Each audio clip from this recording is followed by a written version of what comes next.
Good afternoon, everyone. Today I am going to show how I've mixed the song Wrong or Right, a song I've released last August. And I just thought that I could make a different video and just show kind of what goes behind the process of recording and building the song, the structure, and just generally what I do when I'm mixing a song, because it might be of interest of some people, who knows. So I'm going to play the song to start with. The song is in the channel. I'll just play bits of it so you can listen to the whole song if you click on the channel. And then I'll just walk you through what was the thinking process, the recording and the instruments and all of that. Hopefully I'll cram this in a video, but if I need to break it into, because it's getting too long, then I probably will. So yeah, let's listen to the track. First,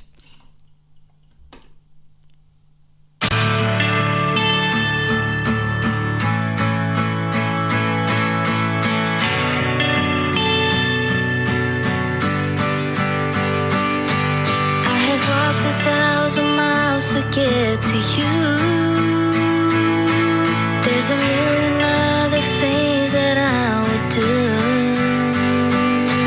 If you ever look at me the way I do, no, I'll be waiting for you to.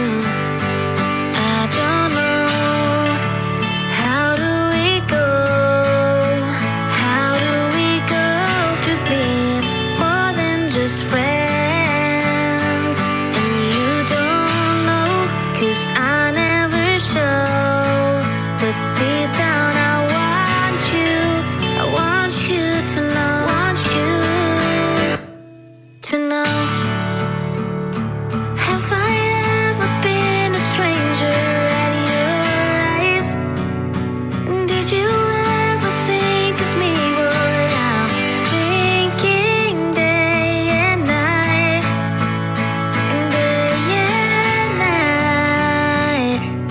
now tell me if it's wrong or right.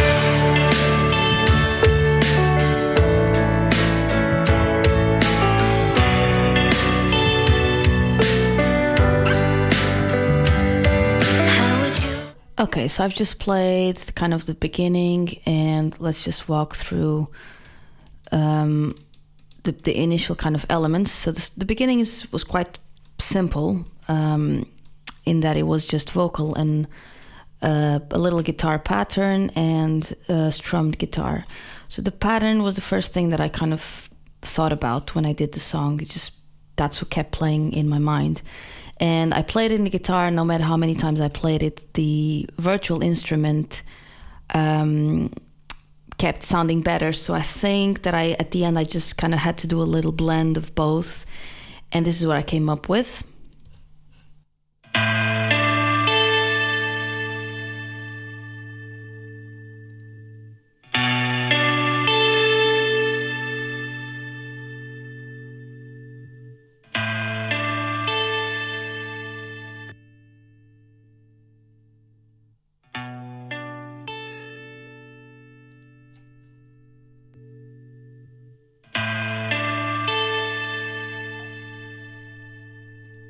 So it's quite different with this added effects and mix box. I really love this plugin.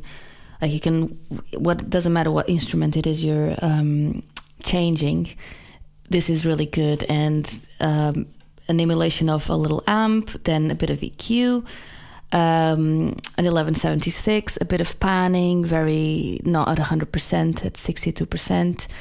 A spring reverb and another hall reverb, and then just a limiter. I think I added this later just to tame some peaks. If I bypass it like I did, it just becomes anemic. It just sounds raw, just not interesting at all. EQ wise, I just boosted.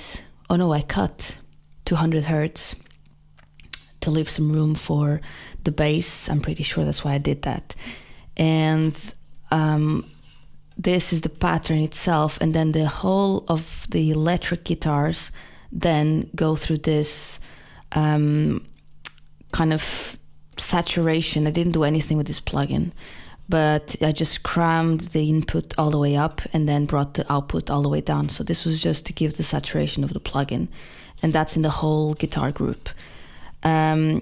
A bit of EQ overall to the guitars, just to kind of leave space for the kick, for the bass, and then I just upped it a little bit here. I maybe felt this was kind of a good place to bring a bit of the body of the guitar. The other guitar that begins with is this acoustic guitar, this strummed guitar. If we can find it. Here it is.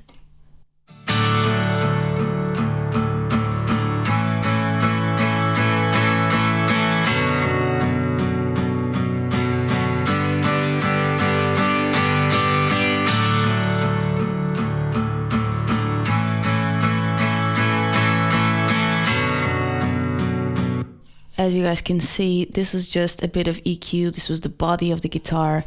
I don't know, I cut that, maybe it didn't sound right. And then I gave it a bit of sheen at the end. This is a free plugin from Reaper. And then I still wasn't happy, so I gave it some more brightness and air presence at the end. And then I cut this so it wouldn't interfere with bass, and kind of the same reasoning. And this is probably the body of the guitar again. This one is definitely one of those strummed guitar contact libraries. This one I've recorded time and time again. It just wouldn't sound the same, so I just kept this one, and I just loved it. And then it comes to the part when I start singing. There's this other guitar which I'll solo it, and then I'll bring them two together.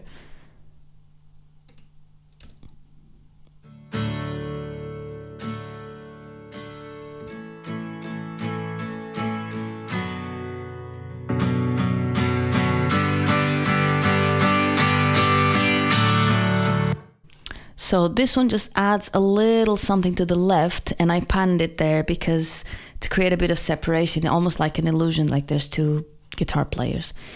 I forgot to show this, and this is a sidechain on the main guitar to the vocal, so that the vocal is bringing the guitar down whenever it hits this area. I felt like this was an area that was crashing with my vocal, so it would make like because the guitar and the vocal was kind of in the same range of frequencies. So whenever I was singing, the guitar would dip a little. So this plugin is also free. This plugin is amazing. And it's got dynamic and sidechain and everything. So it's a really cool one. This one I didn't feel the need to do the same because it was just to the side and it was very lower compared to the main strummed guitar. And then the acoustic guitars, they do the same thing with the saturation of this plugin. And then this mix box, which is just a Fairchild emulation, and kind of like to sit it a bit better in the mix as a whole, like the whole strummed guitars as a whole, a bit behind the vocal. The acoustic guitars, I'm sending them to a room reverb and to the all music bus. So the all music bus is where I bring all my musical instruments. The vocals go straight to the mix bus, and just the music that comes here. And this room reverb is a very interesting thing, which is that with this particular song, I wanted to give it a bit of a more acoustic and roomy kind of sound, or as if the whole band was playing like together in a studio or something. So what I've done is with this room, all the instruments that I felt like could be in this environment of everyone playing together, I sent them to this room, irrespective of having sent them to other individual effects. Like if I wanted to bring them, like glue them all together, I sent them to the room. So let's hear that sense.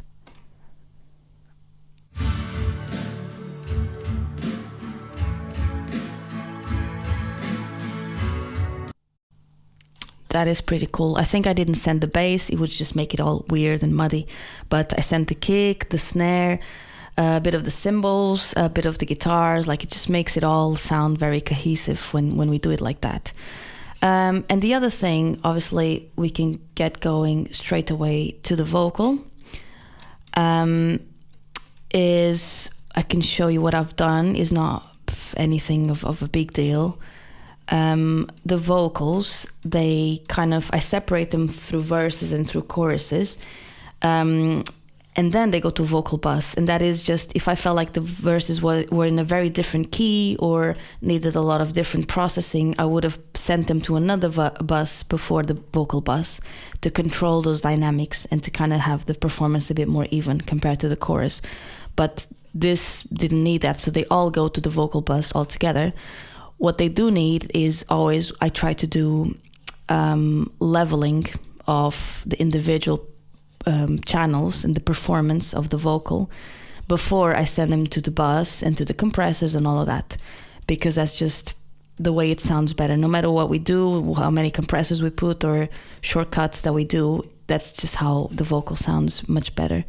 So what we've done here, I'm going to solo the vocal, is a bit of auto pitch correction. This is a free plugin by Melda, and it's just a tiny little bit, like it's barely touching it, but it just makes the performance way more even, but still preserving it as natural. And so just that plugin in each of individual vocal tracks. A bit of dynamic EQ, a bit of this leveling tool, which is another free plugin. I think I just did this to cut the peaks a little. We'll see what it does in a minute. Actually, let's play the vocal and go through one by one. It's probably easier.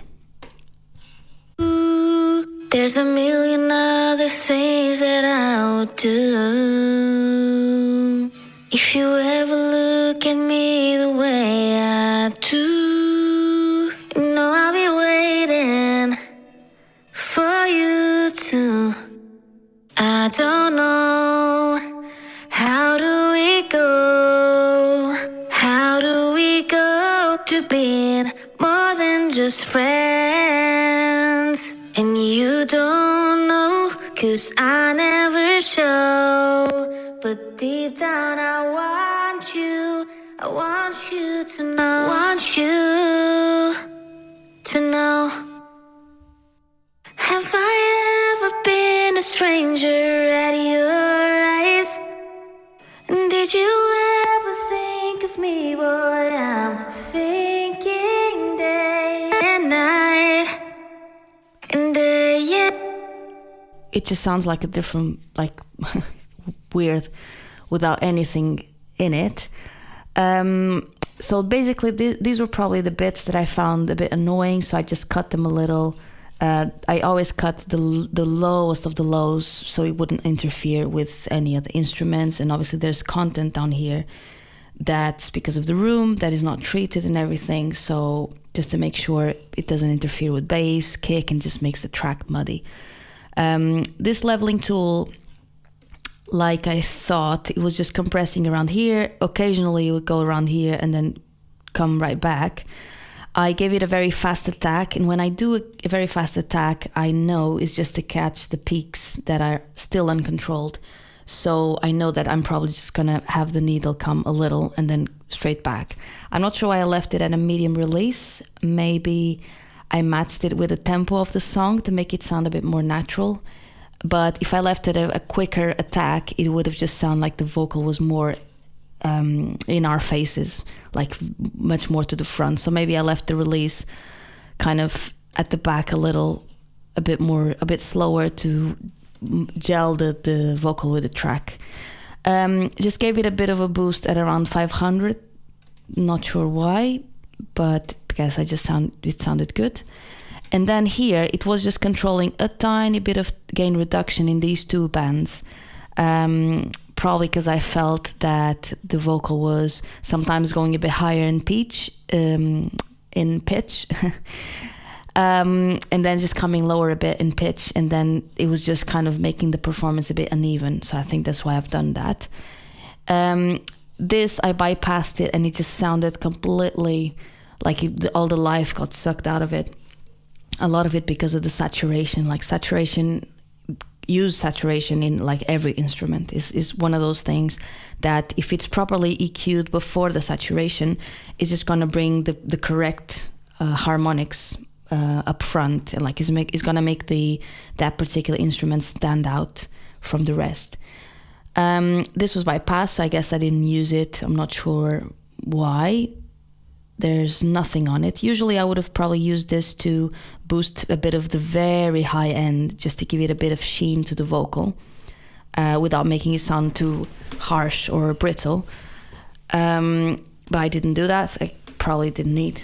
And then a final multiband compressor. To control, I would assume the sibilances, the S's, because I've reduced that same area, and that the gain reduction was quite heavy when we were hitting this area. So I'm pretty sure instead of a de-esser, I used that on purpose. And that's about it. Then it just goes to the guitar to act as a sidechain, like I explained before in that Nova plugin, to dunk the guitar every time the vocal is clashing. It goes to a short delay, this fat vocal, and then this vocal back. And I sent a bit of it to the Allmusic, actually. So I didn't just send it to the mix bus. That Vox back is just this plugin, which is like an 1176 with all buttons in. So it's like a very, very harsh compression. And I usually blend this in if I feel like the vocal is getting lost in the track. So bringing this back in makes the vocal kind of come to the front of the speakers and just be the main character of the song, basically. This fat vocal was the other one that I had on. We can solo that to see how that sounds.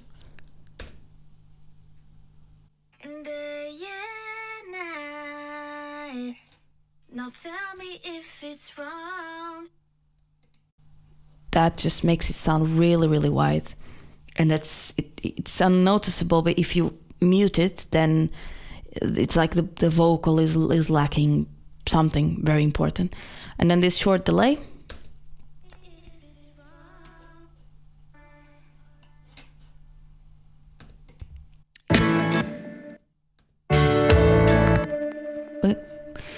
It was very low, but it was just to add some more width to the vocal. And then each of the vocal tracks, I was sending them, the choruses, I was sending them to this Vox verb chorus and the doubler, and the Vox verb verses, just for the verses. So I wasn't sending the verses to any doubler. And the doubler I used was, again, this Super Tap by Waves. And the Vox verb is a plate, basically. And it's the same plate for the chorus and for the verses. So I can solo these two. How do we go? How do we go to being more than just friends? That plate really sounds really cool. And this doubler, let's play the chorus because it only plays in the chorus.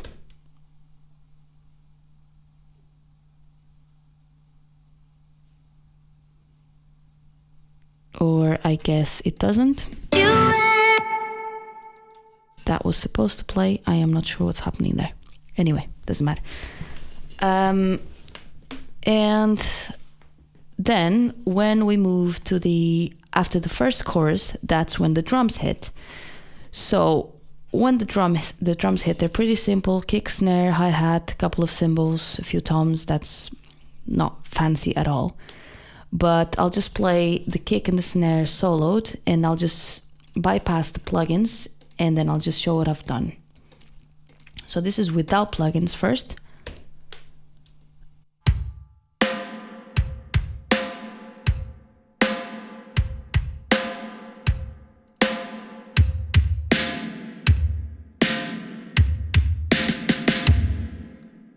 Complete night and day. So the snare, I've boosted a lot of the body because it was really thin, brittle. Then I gave this gate, kind of makes it sound like that gated reverb kind of effect, except that there's no reverb. It's just gated snare. I think I wanted to cut the tail of the snare, So the gate seemed like the most practical, obvious reason. And then a bit of compression to kind of make it pop and just to cut that tail even further. Boosted a little on 10 kilohertz. And what else did we boost? Oh, we cut on 680 hertz. I'm not sure, maybe it didn't sound well. Again, saturation, very important. A bit of dynamic EQ, maybe just stuff that was turning into annoying stuff. And then I just gave it a bit of saturation with this NLS plugin, which sounds really cool. The kick boosted a lot of the low end because it was quite thin, that there was nothing there practically, and boosted this area for the attack of the kick. This subfilter plugin is just amazing, just gives a lot of low end. And it's for free. I think you guys need to check this out. And then this mix box plugin, just a bit of compression, and again, just a tiny bit of EQ. I boosted the air frequencies to give it even more punch, and I boosted the sub 1 dB at 60, and again, a bit of saturation. So now I'm going to play that with the hi-hat, and then I'm going to bypass the hi-hat plugins as well.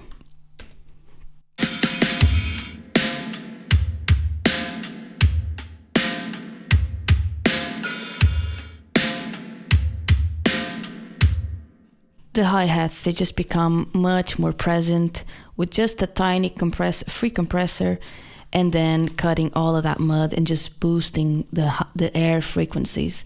It just makes it sit much better in the overall drum picture. So at this stage is only that, and then when we get later on to around this area, we're going to introduce the toms, a lot more cymbals.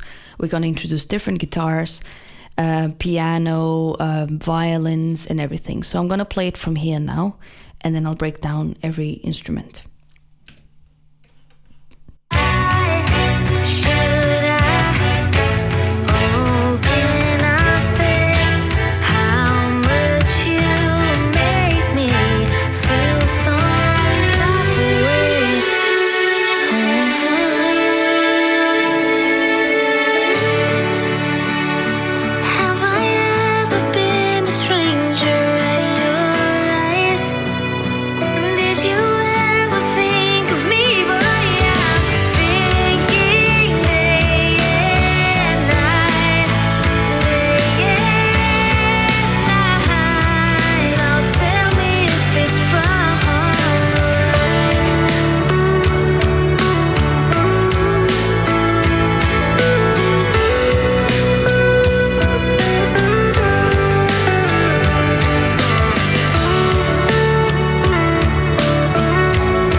Perfect.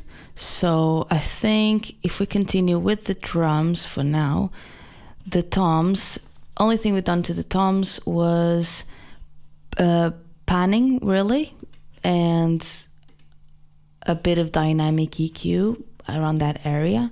So let's play the toms in that particular part.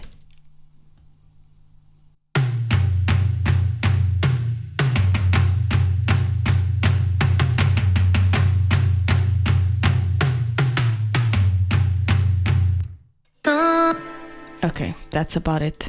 The cymbals, there's nothing very interesting to show about the cymbals. They're kind of panned a little bit to each side according to my preference. The rides, there's this little tambourine towards the end as well. If this plays.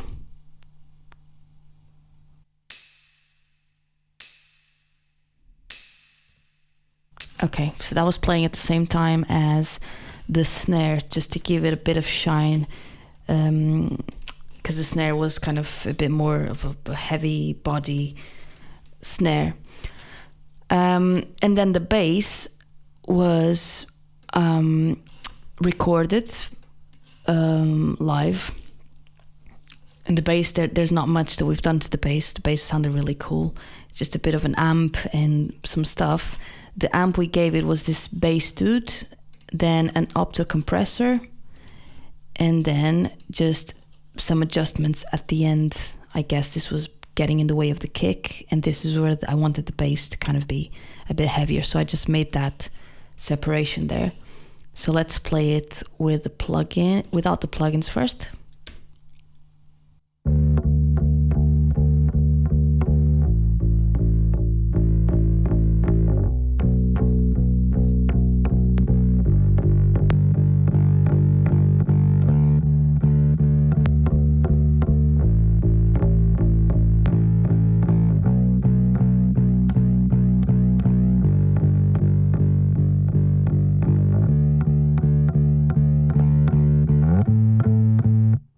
Perfect. So the bass dude is that it's doing the biggest heavy lifting, and then the opto compressor just to keep it a bit tighter. I send that to the this little parallel chain, and what I do here is usually I give it a bit of drive, and then I just keep the higher content, because I don't want to like keep distortion in the lower side just to distort the bass and create funny phase, I don't know, stuff. So I always do the bit of distortion in the bass and then just filter it, and that's kind of like to tickle our ears in the higher frequency range, just so we know that even if you're listening like on your phone or on a smaller device, you can still hear a bit of the bass and know that there's a bass in the song, basically. So let's just see how that sounds.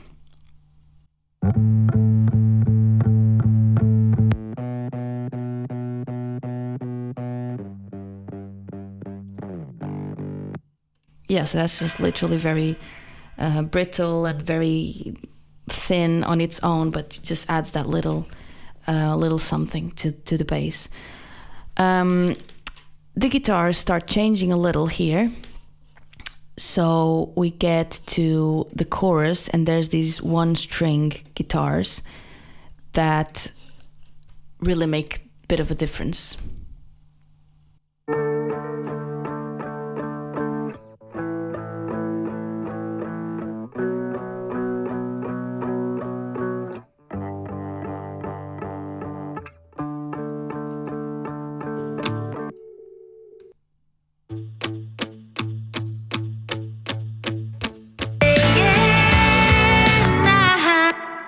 Sorry, so this one was the very like the pick, and then these two, they were recorded, is one to the left, one to the right, and then the pick one is just adding that sheen in that, because just the recorded tracks, like I couldn't get them anywhere, so I felt like this added a bit of roundness and like to make it a fuller sound.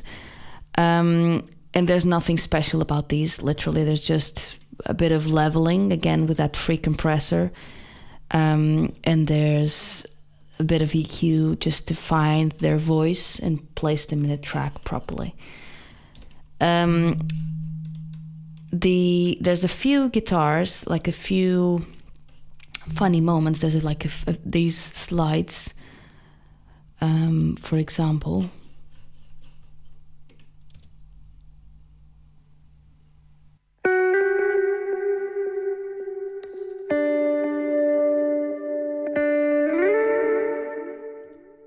And what we've done there is we just added a bit of dynamic control, gave it a bit of reverb, some auto pan, a bit of echo, and some compressor. Like just literally, we bypassed the compressor actually, but just a bit of some effects to kind of place it better.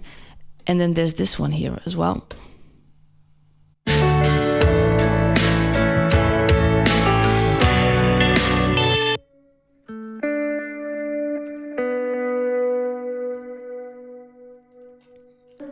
And I think what I've done is that I've copied literally what I've done with the other.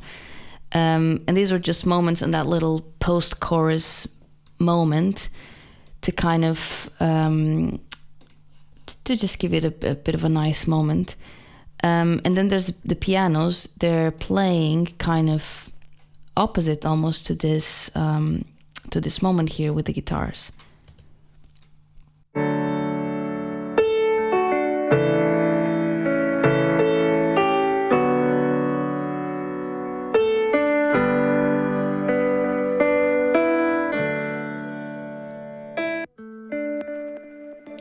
So yeah, the pianos, they are a bit dull and a bit, I don't know, not too bright and not too shiny. But the brighter you make things, like the brighter you make instruments, the more to the front they come. And even though I wanted to make like the piano sound amazing, like a big grand piano, like if the brighter I was making it, the more it was coming forward and just kind of obscuring the things that I didn't want to obscure, like the guitars. The guitars were kind of the center of the song. So anything that would come in its way, instrument-wise, would just be a bit of a miss. So I kept the piano kind of dark because of that, and I gave it a bit of a clean, a bit of saturation, and a tiny compressor just to keep it really tight, really controlled, dynamic wise even, just so nothing would pop to the front and just to be a weird moment. And then the pianos overall, I did the same thing just to get the saturation of the plugin without EQing anything, and then just did a little LA2A to keep them in their pockets. The pianos were accompanied by this pad, and the pad just plays throughout the post-chorus and the second verses, and then comes back at the last moments of the song.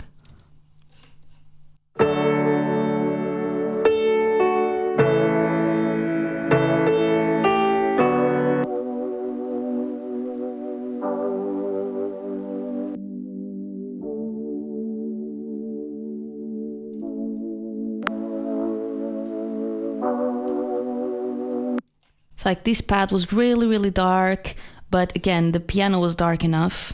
If I left the pad dark, then the whole song would just be a mess in the low end, and we have a very big, heavy bass and a good kick now. So it was time to clean the pad and to make it a bit more exciting, but not too exciting that it would steal the show. So the pad is kind of a bit lower in volume compared to the pianos and other elements, but we just gave it a bit of saturation. Then we gave it an overdrive plugin, and then we gave it some increase around this area to make it kind of be a bit brighter and a bit more present. And then we just did a bit of EQing. So I think the biggest difference is this overdrive plugin, because it's usually like a metal guitar plugin, but here it just made it sound a bit more exciting, like a bit more like with the voice of its own, like just put it that way. So it's bypassed now, and then I'll bring it in.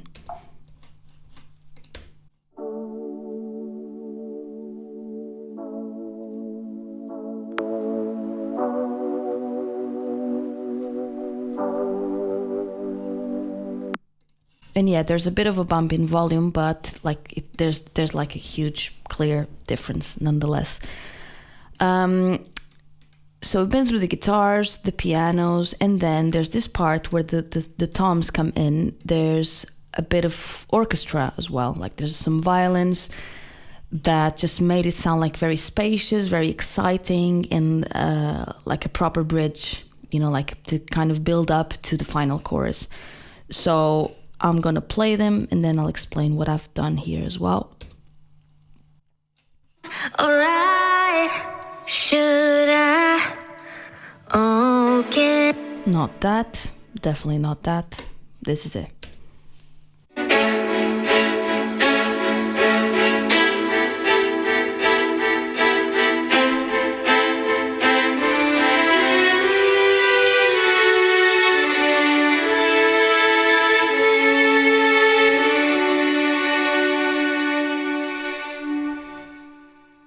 Okay, like I was just seeing this, and this is another very important thing, because everything that's being done here, it does sound good, but then at the end there's moments like this where you need to bring the instruments up, bring them down. Like that's where perhaps the difference is made, is that the instruments are not static. They need to be brought in, kind of pushed forward and brought back a little, and that really makes the difference. So I was seeing the fader come up and then bring down again. So that's one thing that's very, very important. Some even say it's more important than plugins and all of that. Both things are important, but this part cannot be omitted when you're hoping to make like a good mix, I think. So what we've done is, again, saturation of the plugin, dynamic EQ to bring some air into those strings, cut a bit of the low end to not mess with the toms. I guess I just boosted the volume here. I guess that's what I've done. This enhancer plugin is a free plugin by Tone Boosters. Like, there's a free bundle. It's a demo version, but the only thing you need to do is you click demo, and then it's free to use. Like, there's no limitations whatsoever to what you can do in the plugin, and it saves your progress.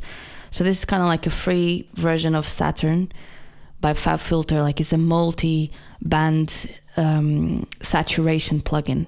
So I enhanced the middle and a bit of the high end, and then I've added effects, ambience, a bit of auto pan, control the dynamics a little, and I can bypass the effects, and then I can bring them in as well.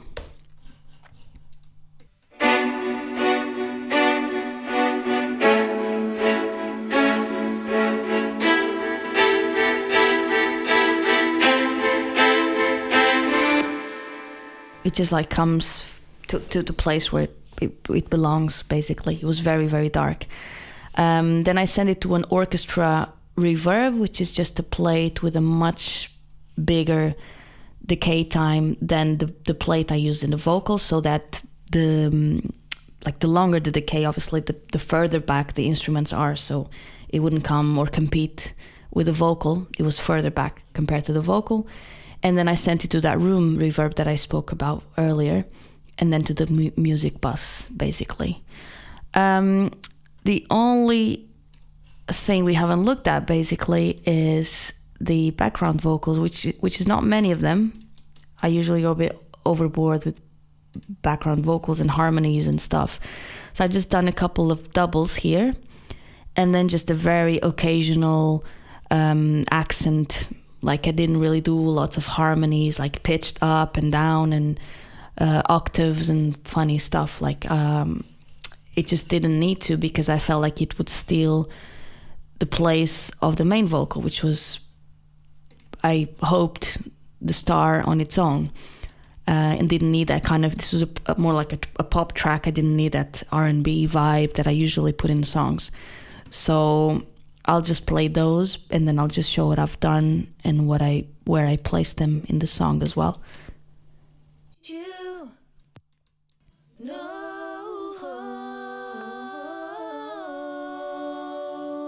have I ever been a stranger at your eyes? Yeah, that's basically what it is. It's just a tiny bit of a couple of little harmonies, and then it's just a double of the chorus, and it only even happens on the chorus.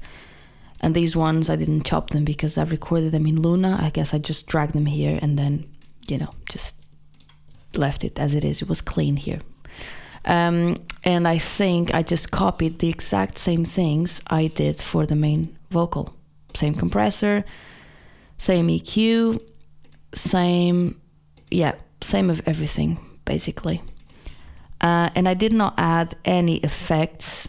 I'm not sure why, but I guess that if I added reverb, it would just bring more confusion. So these are very, very low compared to the vocal.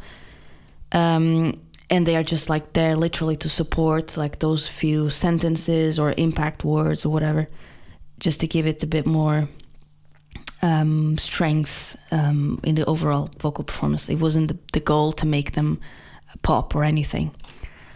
At the end, then I probably set this up at the beginning, but it's at the end of my chain, basically. It's the all music group, which I have done a little side chain situation for both the vocal and for the bass, I believe. Then everything goes to this 2B master, which is 2-bus master, that then feeds into the 2-bus. These two plugins are not doing anything really. I'm not sure why I left them there. I can bypass them. They could be doing something, but I didn't do anything there. And then from there, it goes to the 2-bus. The reason why I do 2 stages is because if things are getting too hot to the 2-bus, then I can just lower this or bring it up as needed. To just kind of work as like a gain plugin. Basically, that's all this is here for. The 2-bus or the mix bus is with a little dynamic EQ, just cutting everything below 20-ish. Not that I hear any of that in my speakers, they're not that good. But good speakers would pick these things up. So basically, I think this is just good practice that you cut everything below kind of around this area. To just make it clean and make it sound like very tight and very neat if you're playing it in a place with a good subwoofer. Then there's this bus compressor, this multi-band compressor, and this stereo plugin. So I'm going to play with them. I'm going to bypass them as well, and then I'll explain what each of them is doing. So I'm going to play without first, and then I'll bring them in. Did you ever think of me, boy? I'm thinking day and night, day and night. Now tell me if it's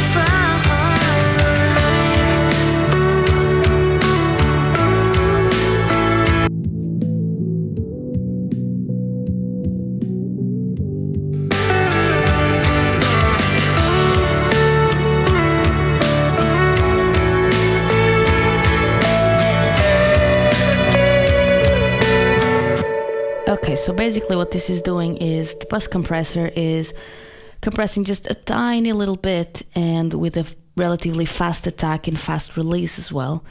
And that is just to keep the song kind of pumping a little.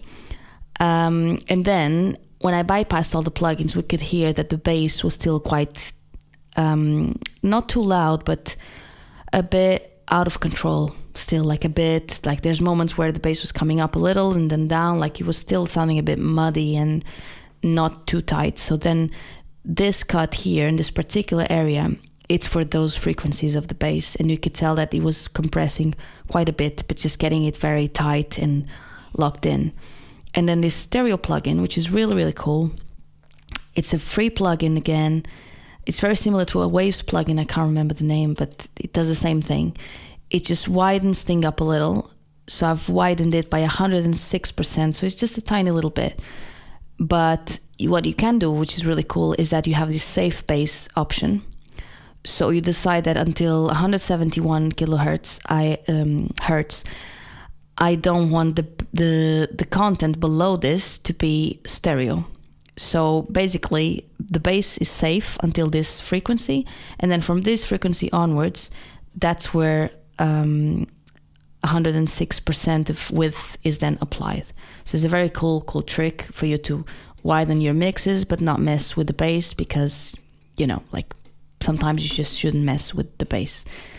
Then because this song was released individually as a single, if it had been part of like a bigger project or something, I would have probably exported the track at this point and then mastered them all together. But because it was released alone, I then just added the master bus on top of everything. And what I've done is a bit of cut on the things that I didn't think were quite there yet. Added a bit of saturation and a tape cassette just to glue everything together. A bit of multi-band compressor, and here I went very overboard. I think I must have spent a lot of time here, I guess, because it just sounds or looks too fancy. I don't know. A bit of a boost at 9.5K and a bit of a boost at 7.8K. And then clippers. And this, when I opened the session to look at kind of just a little overview, because I didn't remember this, I just saw that I went crazy with limiters. Like one free clip, the loud max, then a soft limiter, then another limiter, another, and then a final one. So there's like 6 limiters and a soft a clipper. I'm not sure why I did that way, but I guess it worked. And probably I was in that phase of thinking that you just do little increments at a time, and that's better than just using one limiter and doing everything in just one limiter. So I don't know why I did that, but I guess it worked. I'm just going to show you what this tape cassette is doing. I'm going to bring it all the way up. It was left at 15%, so then I'm going to bring it down just so you can see why I left it there. And then I guess I'm just going to show you this multiband compressor as well, because that's probably the only other interesting part here.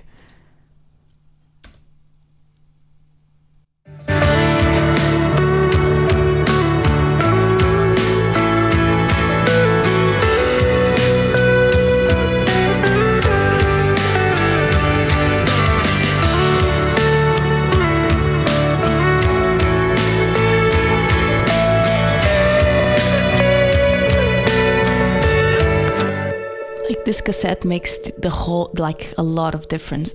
If I left it at 0, it was too brittle and like too much high end. If I left it here, like, it was killing all of the high end. So as I was bringing it down, like the track was becoming brighter. But if I brought it even more than this, it would have become too bright for my taste anyway. So that's why I just left it at 15%. But like a tape cassette or like a plugin sort of like this is a big change, like at the end of a track, to just blend everything together and to make it sound like a master, like a proper song ready to play on the radio and on platforms and everything. And then this multiband compressor, it just, let's see what I've done here. I don't know. Let's just hear it with, and then I'll bypass it as well.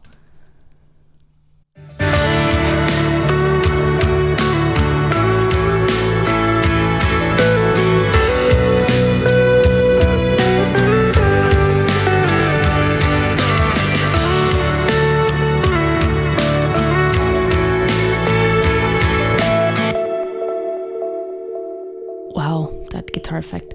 I think it's just crazy because it's still doing quite a bit of heavy kind of taming around this area. I guess it just needed a bit more. But then, like, the same way that I'm taking, and I think this is the key here, is that I'm taking some, but then I'm bringing that area up. So I'm basically tightening everything up, but then compensating what is then lacking. I guess when I did this, I was bringing it down and then soloing that band, and then turning it on and off to see if the appeared loudness was still the same. Like, I wanted the same appeared loudness, but I wanted each band to be more controlled and more even. So I guess this is how I came to these levels of gain individually in each of these. And when I turn it on, it just sounds like the track is kind of dancing and kind of more vibrant and dynamic, even though it's more compressed, if that makes sense. So I think this is why we've done that. And then each of these clippers is not doing much. It's just doing a very, very tiny bit. I'll engage each of them as we go, just so you see what's doing. But it's just a little hair until that final clipper. So I'll just bring one by one.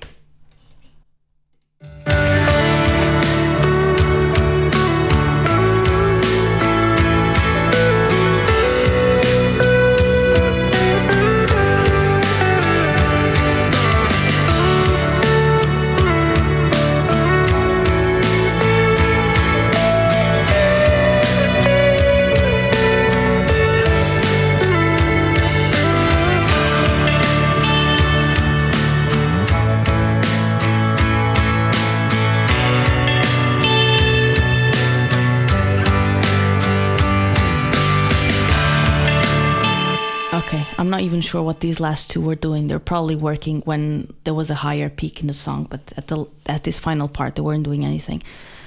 The final one is this Limited Z, which is also a free plugin. And this was just taming those very last peaks that went through, because as you can see, the others are kind of pretty much shaved. But because I've done all of that work with the other ones before, then I got here and I could just boost the gain without worrying that it was going to distort or sound horrible. One trick so that you don't just put a limiter and that may cause distortion is to clip before. And there's this soft limit plugin, which I think is free, from Apogee, which is a soft limit. It's kind of like a clipper really. And it just rounds whatever you're clipping, which was just around here, it rounds the signal. And if it gives a bit of distortion, it will be nice distortion. It won't be digital distortion. So always put a clipper before you put a limiter, just to make sure if you're distorting something is with kind of nice sounding distortion. Then there was this plugin here in the middle. I don't think it's doing anything because it's at 0. So maybe I used it to tone match with another song. I'm pretty sure like I used this with a reference.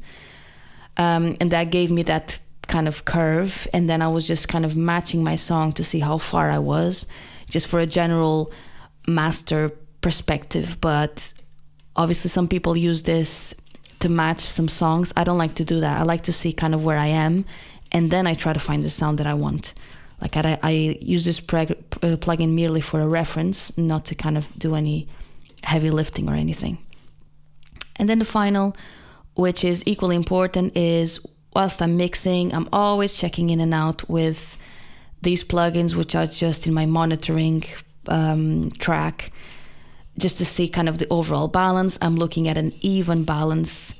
And then I'm always looking at the meters as well to kind of see how we are in terms of LUFS, to see if we can compete with other tracks in terms of loudness in platforms like Spotify and everything. So loudness is always present in my tracks, and this, which I'm going to play a little bit so you can see the spectrum side of things, just to see how this track was kind of looking as we were mixing it. Have I ever been a stranger at your eyes?